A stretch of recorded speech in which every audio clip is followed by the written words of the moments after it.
नमस्कार सर्वांना, स्वागत आहे तुमचं आपल्या नवीन एका ब्लॉगमध्ये. आज आहे रक्षाबंधन. तुम्हा सर्वांना रक्षाबंधनाच्या खूप साऱ्या शुभेच्छा. लेट ब्लॉग येतो पण आजारी आहे त्याच्यामुळे. दिवसाची सुरुवात माझी कामानेच झाली.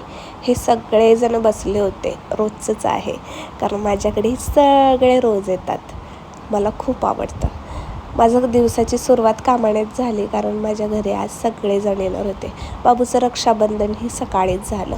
इकडे मी मसाला पनीर बनवलं होतं, त्याच्यानंतर इथं मी खीर बनवत होते. तुपामध्ये खीर भाजून घेतली, सगळा मसाला, आणि तो थेट दुधामध्ये टाकून दिला कारण मला जास्त खीर बनवायची होती आणि त्याच्यामुळे मी हे शॉर्टकट केलं. हे मी केसर आणलेलं डीमार्टमधनं. हे ओरिजिनल केसर नाही आहे, हे मला पॅकेट खोलल्यानंतर समजलं. पण आता असो, वेळेला काय तर हेच आपलं वापरून टाकायचं. तर आता ते बाकीचं तर मी फेकूनच दिलं. इकडे राईसचा म्हणजे पुलाव बनवण्यासाठी मी बिर्याणी राईस म्हणजे इंडिया गेट बासमती राईस आहे ना, तो भिजत टाकला होता. माझी शॉर्टकट बिर्याणी आहे, व्हेज बिर्याणी, व्हेज पुलाव. हे एकदम शॉर्टकट आहे. तुम्हाला आवडली तर नक्की ट्राय करा. आता डिटेल तर नाही आहे याच्यामध्ये, पण थोडंसं मात्र सांगून देते. तेलामध्ये जिरं, मोहरी, कढीपत्ता, थोडासा उभा चिरलेला कांदा छान परतून घ्यायचा, थोडासा गुलाबी होईस्तोपर्यंत, आणि मग त्याच्यामध्ये थेट टाकायचा कांदा लसूण पेस्ट, त्याच्यानंतर आलं पेस्ट, खोबऱ्याची पेस्ट. हे सगळं एकत्र आपण जी पेस्ट केलेली असते ती त्याच्यामध्ये टाकून द्यायची.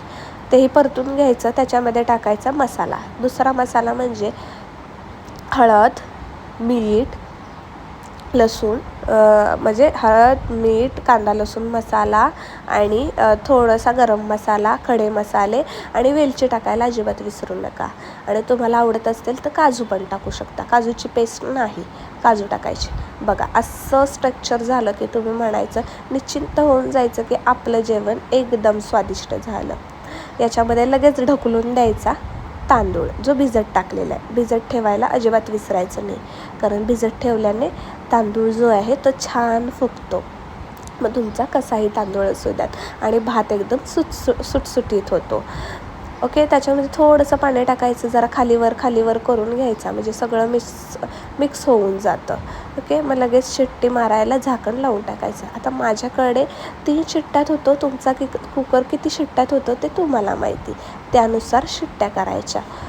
ओके, तर असा छान बनवून येतो. आता हे वर झालं तर तो आपल्याला दुसऱ्या याच्यामध्ये शिफ्ट करायचा आहे. त्यासाठी वेट करायचं, हा कुकरचं झाकण लावून ठेवायचं. आता खूप पसारा झालेला असतो, त्यामुळे पटपट भांडी घासून घ्यायची. बघा, काम करत करत तुम्ही भांडी घासली ना तर नंतर जास्त भांडी पडत नाहीत. त्यामुळे ना एक काम झालं की पटपट एक मध्ये गॅप असतो आपल्याला, तेव्हा ही भांडी सगळी घासून घ्यायची. आता मी पहिले पनीर बनवलं, पनीर मसाला बनवला, त्यानंतर खीर बनवली आणि मग मी लास्ट पुलाव बनवायला घेतला. त्यामुळे कसं मी ती सगळी भांडी एकत्रच घासवायला घेतलीत. म्हणजे काय, मला नेक्स्ट भांडी घासायची तेव्हा ती एकदम थोडीशीच राहतील. पटपट भांडी घासून घेतलीत आणि बाबूचं टॉय माझ्याकडून तुटलं. त्यात बसवायचा प्रयत्न करत होते पण काय बसलं नाही. असो, सगळा किचन ओटा क्लीन करून घेतला. दिसल नसल ते सगळं सरसकट किचनवरचं घासून घेतलं. ओके, आता एक्स्ट्राची या कुकरची जी वाफ आहे, हवा आहे, ती सगळी काढून घेतली आणि हे सगळं मी ना एका दुसऱ्या पातेल्यात शिफ्ट करणार आहे. म्हणजे ते सगळं व्यवस्थित मिक्स होईल आणि आपला पुलाव जो आहे तो चांगला फुलेल. बघा किती सुट्टा झाला आहे आणि किती मोठा झालेला आहे तांदूळ. आता त्याच्यावरती चिरलेली कोथिंबीर टाकायला विसरू नका. आता व्हिडिओ काय मला सगळा व्यवस्थित नीट घेता येत नाही, पण तुम्ही थोडासा समजून जा. अधूनमधून मी मोबाईल व्हिडिओ काढायला विसरून जाते. तूप टाकायला विसरू नका, तुपाने खूप छान फ्लेवर येतो.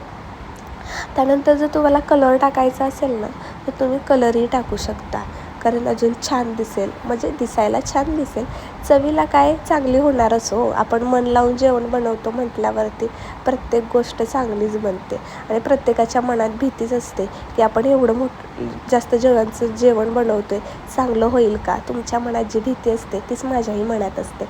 पण असो, चांगलं बनवतोच कारण आपण खूप मनाने बनवतो. झाकण ठेवायला विसरू नका आणि त्याच्यावर एखादी जड वस्तू ठेवा. मी दुधाचं पातेलं ठेवलं होतं कारण तो चांगला फुलण्यासाठी. त्यानंतर मी घराची सगळी साफसफाई करून घेतली. कारण पसारा, भाज्यांचा पसारा वगैरे सोललेला वगैरे सगळा पडला होता. सगळं काही झाडून घेतलं, पुसून घेतलं आणि जरा वेळ बसले. कारण मला ताप आहे, गोळी पण खाल्ली होती, त्यामुळे माझ्या अंगातून नुसता घाम जात होता. त्यामुळे मला खूपच विकनेस येत होता. पण थोडा वेळ बसले, एनर्जी ड्रिंक पिली. रामलाच म्हटलं आणून दे बाबा, खूपच चक्कर आल्यासारखी होते. आणि दिवसभर काही खाल्लं नव्हतं, त्यामुळे थोडीशी चक्कर येत पण होती.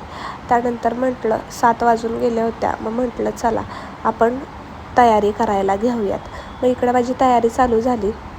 हा पाट आणि चौरंग मी काल वाशी मार्केटवरून आणला होता. माझ्याकडे चौरंग नव्हता म्हणून मी घेऊन आले. आता ही थाली आणि ह्या वाट्या आणि ही जी पणती आहे ती मी डीमार्टमधून आणली. चांगली क्वालिटी भेटली म्हणून घेऊन आले.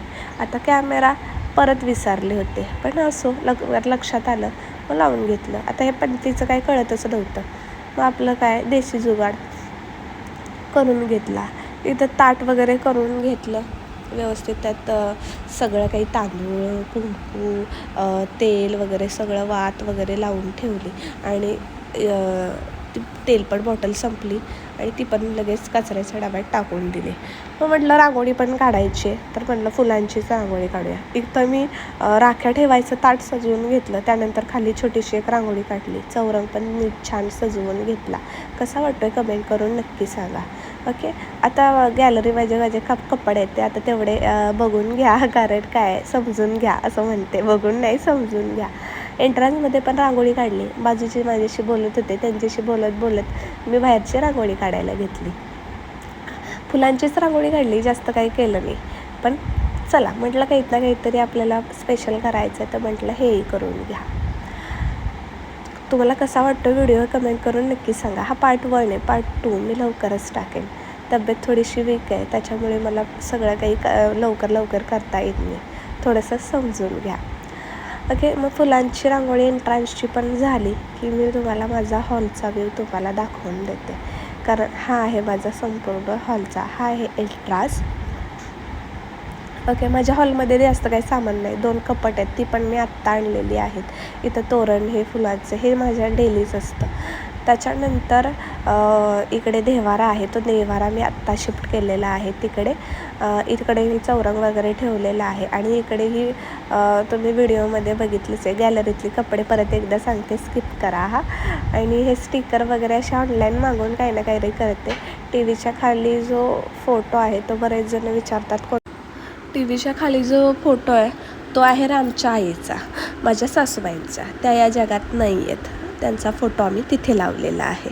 असो, इकडे आमचे सगळे फोटो आहेत. इकडे मशीन आहे माझी, टी व्ही आणि काय छोटं मोठं सामान जे असतं जे प्रत्येकाच्या घरात, तेच माझ्याकडे आहे. ओके, तर हा आहे हॉल आणि माझी तयारी झाली. कसा वाटला व्हिडिओ कमेंट करून